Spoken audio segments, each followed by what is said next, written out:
It's rare for a top Kremlin advisor to make a claim that shakes the financial world. At the recent Eastern Economic Forum, Anton Kobyakov, a senior Putin advisor, did just that. He alleged the U.S. plans to tackle its $37 trillion debt not by paying it down, but by launching a radical crypto reset. The idea?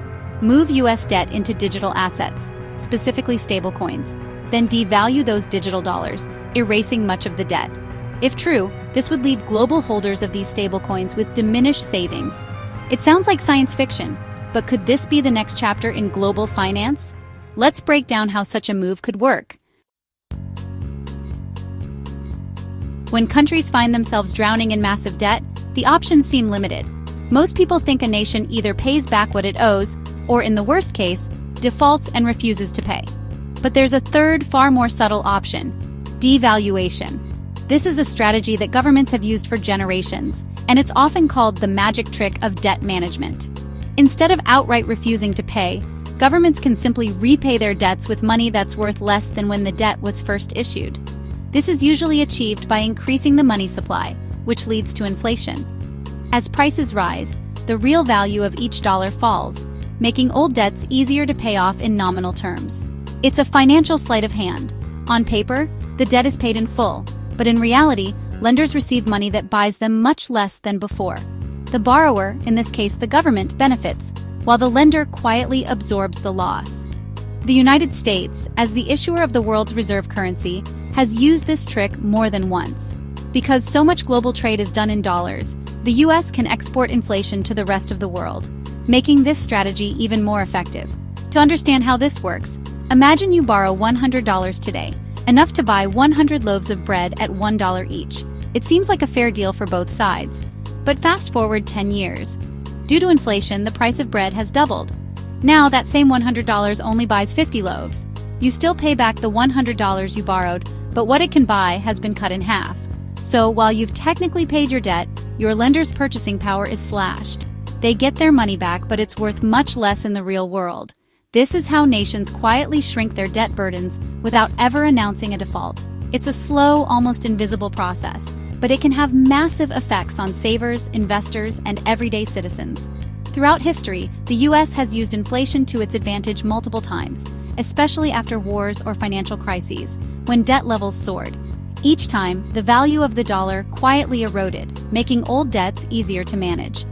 Today, with the rise of digital payments and new financial technologies, this strategy can be repeated in new ways.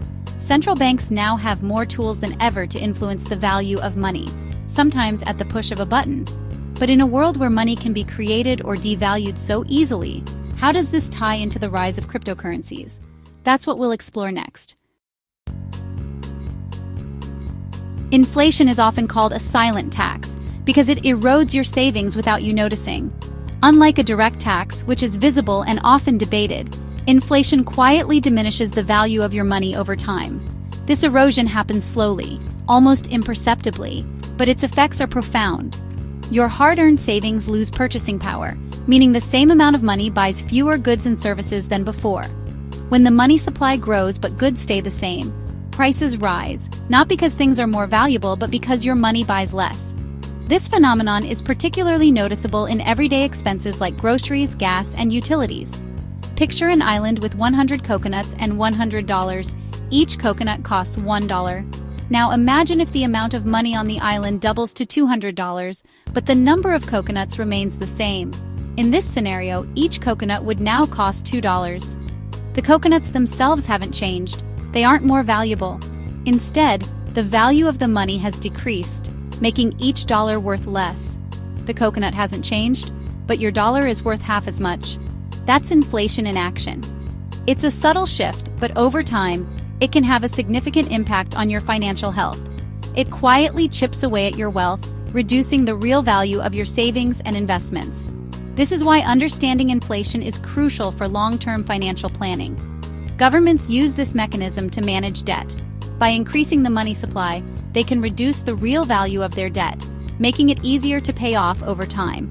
The more money in circulation, the less each dollar is worth. This can lead to higher prices for goods and services, further eroding your purchasing power. Over time, this benefits debtors, especially governments. They can repay their debts with money that is worth less than when they borrowed it, effectively reducing their debt burden. Understanding this is key to seeing the bigger financial picture. By recognizing how inflation works, you can make more informed decisions about saving, investing, and managing your money. Stablecoins are digital currencies pegged to real-world assets, usually the US dollar.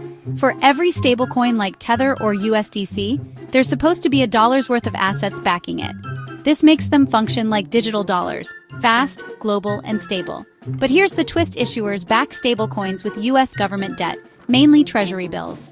So holding a stablecoin is like indirectly holding US debt. This creates massive global demand for US treasuries, and it sets the stage for a new kind of financial power play.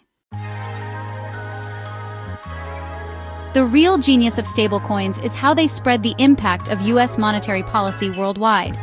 Traditionally, when the Fed prints money, Americans bear the brunt of inflation. But with stablecoins, anyone holding them, anywhere, shares the pain. The inflation tax becomes global. People in unstable economies flock to stablecoins for safety, not realizing they're also exposed to US inflation. This lets the US export its debt problem, diluting domestic backlash. It's a powerful geopolitical tool. The world's demand for digital dollars becomes a double-edged sword, and the US holds the handle. While individuals are increasingly embracing digital dollars and the convenience of cashless payments, central banks around the world are quietly hedging their bets. They're not just watching the digital revolution unfold, they're preparing for its potential pitfalls. For everyday people, digital money means speed and ease. But for those managing a nation's wealth, the stakes are much higher. They must consider what happens if the system changes overnight, or if trust in digital currencies suddenly evaporates. History has taught central bankers to be wary. Remember the Nixon shock of 1971, when the US abruptly cut the dollar's link to gold. Overnight, the rules of global finance changed, and the world was forced to adapt. The gold standard, which had anchored currencies for decades, was gone in a single announcement. That move left foreign nations holding devalued dollars powerless to respond. Their reserves lost value instantly, and trust in the US monetary system was shaken. It was a stark lesson in how quickly financial agreements can be rewritten. Today, governments are acutely aware that any promise tied to a digital dollar can be broken just as easily. The technology may be new, but the risks are familiar. If the rules change again, nations could find themselves exposed, just as they were in 1971. They can't fully audit stablecoin reserves and must trust US issuers to be transparent and honest. But transparency in the digital age is not always guaranteed, and the complexity of these new financial products makes oversight even harder. That's a risk many central banks simply won't take. For them, the cost of misplaced trust could be catastrophic, threatening national economies and global stability. So central banks are repatriating and buying gold at record rates, moving their reserves out of foreign vaults and into their own. This isn't just about tradition. It's a deliberate strategy to regain control over their financial destiny. Gold is the ultimate asset outside any single nation's control. It can't be printed, erased, or manipulated by policy changes. It's tangible, universally recognized, and immune to the whims of digital code. For central banks, gold is a hedge against sudden financial rule changes, currency devaluation, and the unpredictable nature of global politics. It's a form of insurance that has stood the test of time. As digital finance grows and the world becomes more interconnected, so does the allure of gold. The more we rely on digital systems, the more valuable a physical, unchangeable asset becomes. The world's central banks are quietly preparing for whatever comes next, balancing the promise of digital innovation with the timeless security of gold. Amid the stablecoin and gold debate, Michael Saylor, CEO of MicroStrategy, offers a radical alternative, Bitcoin. He once urged the US to sell its gold reserves and buy Bitcoin instead. The logic? Selling gold would crash its price, hurting rivals like Russia and China. Meanwhile, a massive US Bitcoin purchase would skyrocket its value, boosting America's balance sheet. Suddenly, US assets would dwarf its debts. In Saylor's vision, Bitcoin becomes the world's reserve asset, with the US as its largest holder. It's a bold, disruptive idea. While unlikely, it highlights the search for new financial strategies. The world is watching, and some are already acting. The question, Will the US lead or follow? The answer could reshape global finance. If direct government Bitcoin buying is too risky, there's another way. Let private companies lead. Firms like MicroStrategy have turned their treasuries into Bitcoin, becoming de facto proxies for the asset. Investors can buy shares in these companies to gain Bitcoin exposure, no wallet needed. This private sector approach gives the US plausible deniability and market stability. No sudden government moves to spook the markets. Instead, adoption grows organically, infrastructure matures, and risk is spread. The government can watch and learn as the private sector tests the waters. If Bitcoin proves itself, the groundwork is already laid. Sometimes, the quietest strategies are the most effective. Every government faces a choice: allow deflation or create inflation. In a healthy, tech-driven economy, prices should fall, rewarding savers. But deflation makes debts harder to repay, a nightmare for debt-heavy nations. That's why governments fight deflation by expanding the money supply. Inflation punishes savers but helps debtors, especially governments. Our financial system is built on credit, so inflation is the chosen path. It's a policy that quietly shifts wealth from savers to borrowers.